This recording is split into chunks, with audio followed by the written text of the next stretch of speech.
Good morning, friends. I hope you're all having a wonderful day. Well, it's been such a wonderful April here in Pennsylvania. The weather has been unseasonably warm and it's pushed a lot of my bulbs open sooner than I've ever experienced before. And I've been getting around to a lot of hardscaping projects, trenching, all kinds of kind of hard, laborious jobs lately. And I can feel my body saying, Danielle, it's time to take a slow day out here in the garden. And so I thought you might like to join myself, Rocky, and Grace is somewhere around here. What we're going to be getting around to today is planting out our cup and saucer vine, our snail vine. I want to go ahead and update you on saving grace dahlia seedlings. We're going to start hardening those off. Also, the Amaryllis seed. I need to show you that the Amaryllis seed that I'm currently floating on water has sprouted. We can get those planted up as well. But mainly, I just thought we would hang out in the garden together, kind of have a nice, easy, almost a day off, if you will. But let's start off with a look at what's blooming now on April 20th, I believe. So there are some pretty extreme shadows going on in the garden right now, and I'll be sure to do an April garden tour for you when it's nice and overcast. But it's also nice to see these bulbs in the sun sometimes because they really open up and show how beautiful the center of these blooms are. This tulip here is Labelle Epoque. Amazing peach color. Look at this one. I think I have about 100 Labelle Epoque in this area. And does anyone recognize this pink one that doesn't match all the rest? I kind of like how that one stands out from the crowd.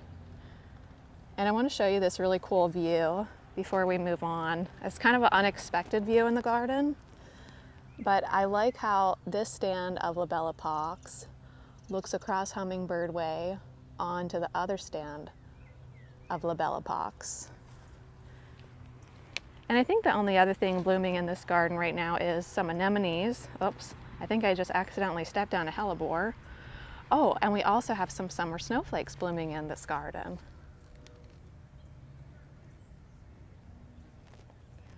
Aren't those just so dainty and sweet? A little bit of muscari there on the left of your screen.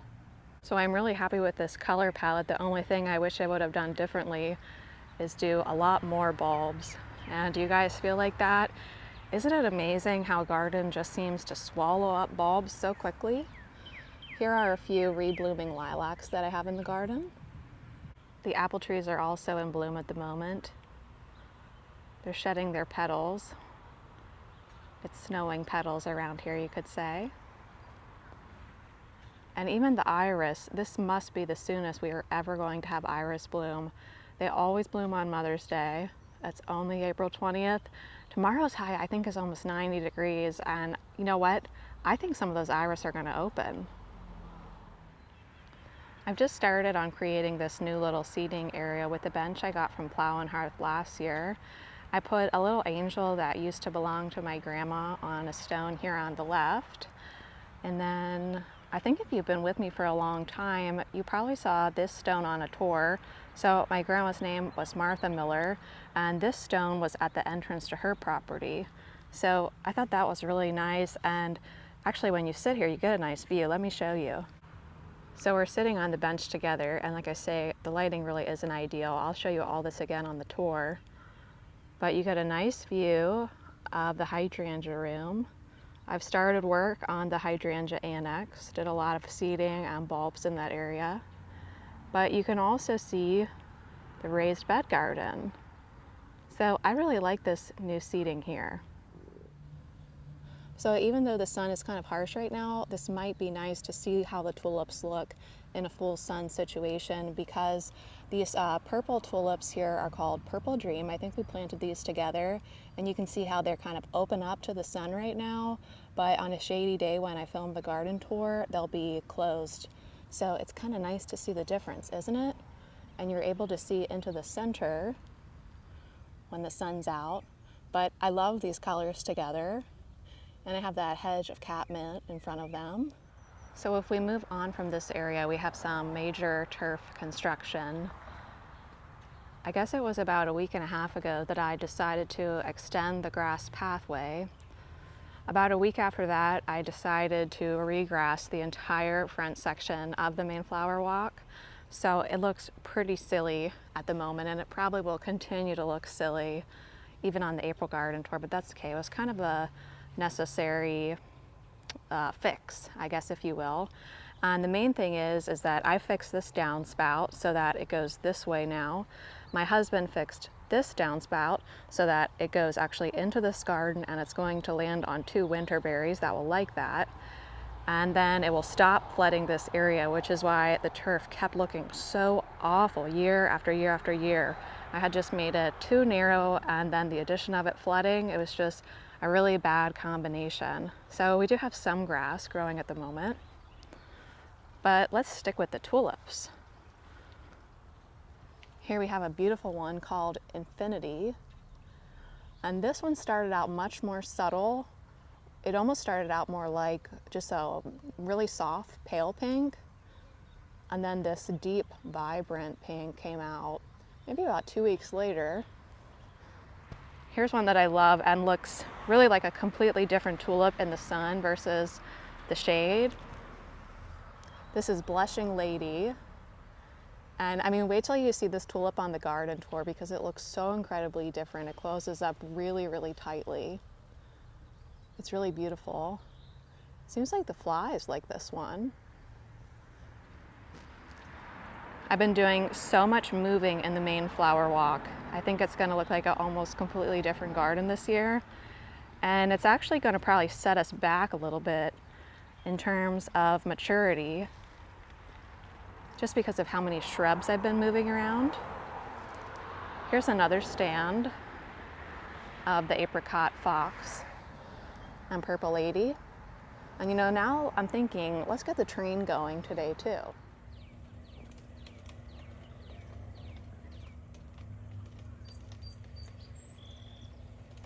So I'll probably wait until as late as possible in April to film the garden tour because I still have probably at least 5 more varieties of tulips that aren't yet in bloom. I also have some tulips that I'm not sure what I was thinking, but I placed them way too far back in the border and you can't even see them just walking by. Let me go ahead and show you those. So I don't know what I was thinking planting them all the way back here. We're all the way back by the snowball viburnum on the fence line. This one is called Cream Upstart. I thought it was going to be a little more of a peach versus this yellow with light pink kind of edging, margins. So we'll see if they age to a peach or not. And then you can see these ones I also planted back here under the shade of this crabapple tree, but you can't see them unless you're standing all the way back in the garden. I want to zoom in here on this bird enjoying a drink because it's been so wonderful to have the bird bath right here, and we're getting so much bird activity now. Finally, we have birds back in the white bird house where we have that purple lilac set behind it. But this area is really shaping up. So we may need to make an adjustment on the placement of Saving Grace dahlia seedlings. Oh look, can you see the birds in the background? Can you see them in the bird bath there? Mainly because of the soil situation that I have going on back towards that fence and towards the birdhouse where I was originally going to plant them. It has always just been used as turf and trampled on, so it's very compacted and it's just staying so dry. So what I'm thinking is that I'm actually going to turn that area, because I've already dug it out, into a dried flower garden. So I've already started to move some of my straw flower back there. We planted that whole bed of straw flower together. I think I'm going to move that straw flower back and have straw flower, gomphrena, statice, and celosia as the backdrop there, something that I know can handle that kind of soil, and put Saving Grace in the raised beds. That's my current train of thought, but looking at that soil back there, knowing that I probably won't get the soil test back in time because I would like to get these dahlias in the ground by Mother's Day, I think that's probably the best situation for this year because overall I want these dahlias to thrive. So that's the update on Saving Grace. In terms of all the cool flowers, everything's looking pretty good. Bachelor's buttons are already budded up. I mean, I can't believe it. It's only April 20th. Ranunculus are looking okay, doing okay in the heat. Hopefully we cool back down. It looks like we're going to cool back down. Otherwise, I might have considered putting some shade cloth on them, but look at our cool flowers experiment.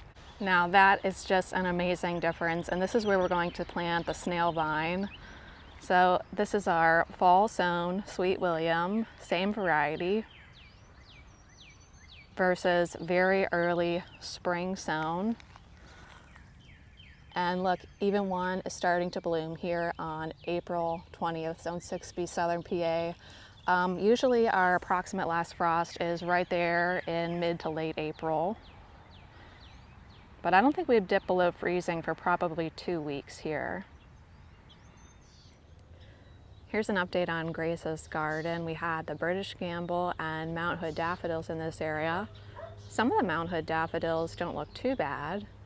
The hydrangea annex looks pretty bare, and once we get to the April garden tour, I will share more about what's going on in that area because I think we'll be able to see it at that point. But that's how the backyard is shaping up. I do apologize for how sunny it is, but it's really nice to be working out here in the sun. So now let's go ahead and head over to the driveway garden. It looks also pretty different when the sun is just right above us and really strong, but it's still really, really beautiful. And it really has the look that I've been after and dreaming of for all the years that I've been doing YouTube, and definitely since switching from growing in rows to growing in the landscape. So for frame of reference, there's Grace's garden. The hydrangea room is behind me. And if we travel through this gate, we will arrive at what I call the driveway garden. And we're here on a corner lot, so I hope you don't mind. It is a little bit noisy. But this was the first year that I decided to do this natural bulb planting, where I mixed a whole bunch of different allium bulbs in all different heights, sizes, colors, and scattered them all throughout this garden along with daffodils, and I just love the way that it looks. So there's a sunny overview, and for the garden tour I'll make sure I shoot it in the evening so the light is really nice. All right, what do you say we get into this day of easy gardening work? There's a cardinal right there by my Amaryllis. Oh, also I've also brought out all of my Amaryllis at this point. I think the cardinal just said goodbye. But let's go in, grab our vines, and I'll fill you in on the Amaryllis seed and the Saving Grace dahlia seedlings. Hi, Grace. All right. So these vines really need to go outside. They have been hardening off for about 3 days. We have the snail vine here, a few cup and saucer. We've got some sunflowers going on, some dahlias under lights, and here's Grace. Can you hear her pause? Here's the Saving Grace dahlia seedlings. So they're already getting pretty big. And then if you see there on the left-hand side of your corner, I decided to start a whole nother flat just because I had so many seeds saved. Gracie says, hurry up, Mom, let's go plant something outside. And the original Saving Grace dahlia tuber did make it through the winter, and I was able to divide it into 3 sections. And here's some of the Amaryllis seed that I've just been floating on water. I tried sowing some right into soil. I tried some in moist paper towels, but floating them in water seemed to work best for me. So I'll go ahead and plant all the ones that have sprouted here. It's pretty dark in my addition, so I just popped out here to show you how I'm going to plant these Amaryllis seed. I'll probably give most of them a little bit more time. But for example, with this one, I'll go ahead and plant it with the root down. I'll bury the whole seed, and then I'll allow the leaf scape to stick out of the hole. So there's 2, and I think I will let the other ones float for probably a couple more weeks until I plant them. And I'll just put this under my lights to grow on. So I'm going to try something back here, and I'm not sure if it will be a successful experiment or a total failure. It's a little bit 50-50 in my mind right now. But I currently have 4 sweet peas planted on both of these trellises. All 4 of the central trellises also have sweet peas, and then the back ones are empty. But I think what I'm going to do is I'm going to leave 2 sweet pea plants in the front, and I'm going to plant 1 cup and saucer in the back. And my thought is, you know, just speaking specifically to my area, the sweet peas here, by probably I would say mid-July, late July, they're just totally done, just like a regular edible pea, and they need to be pulled. But I would like to enjoy that sweet pea show on the front of the trellis in the spring and very early summer. And since cup and saucer vine doesn't start to flower until I would say about mid to late August for me, generally speaking, I'm hoping that kind of as I have to pull out these front sweet peas, the cup and saucer vine will be big enough to where I can start training it to go back down the front. So that's my thought. If you think that that is an epically horrible idea, please do let me know and I will consider other placement.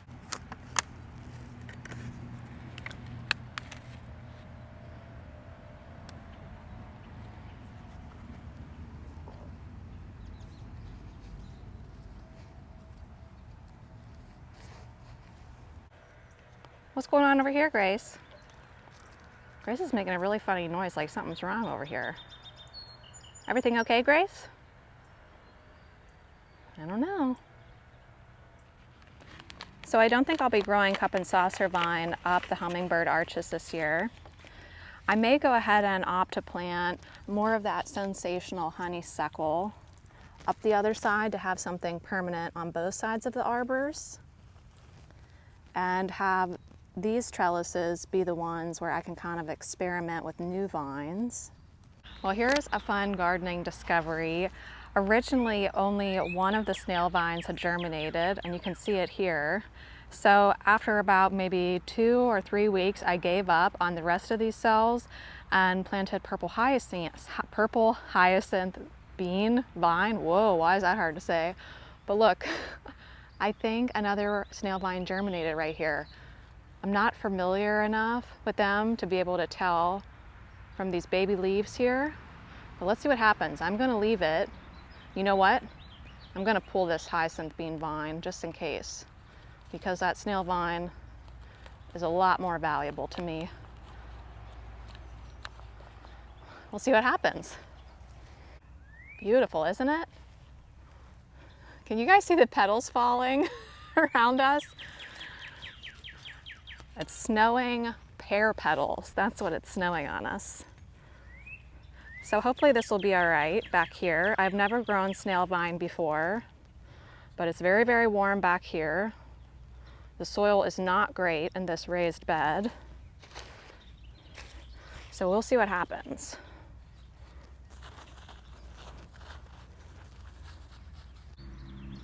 I'll need to do some more research on this vine. If you've ever grown it before, can you please let me know if it will cling to this type of trellis, or do I need to kind of tie it in and help it early on? But I heard the flowers are fragrant, and last year I wanted to get this seed, but they were sold out everywhere. So I'm excited to at least have 1 snail vine, hopefully 2 this year in the raised bed gardens.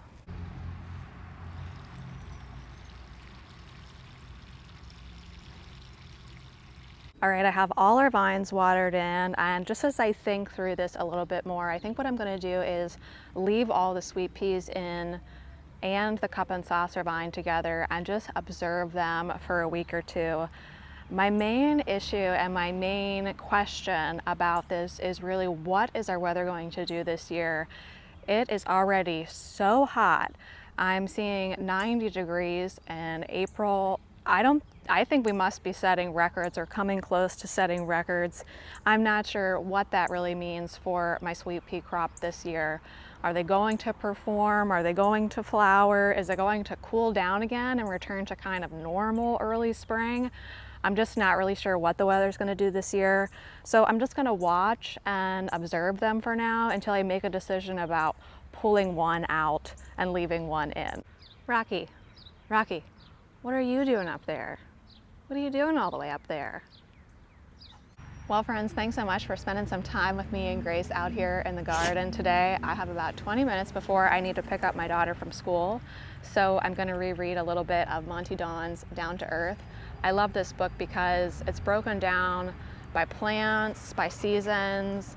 You know, he goes into vegetables, pests, diseases, but all just in a few pages for each topic. So you can kind of read a little bit and then put it down, and you don't feel like you're missing anything or that you'll forget what you were reading. It's really nice like that. So I want to wish you all a wonderful day, and pretty soon we'll be setting up the flower stand in just a few weeks' time. Bye.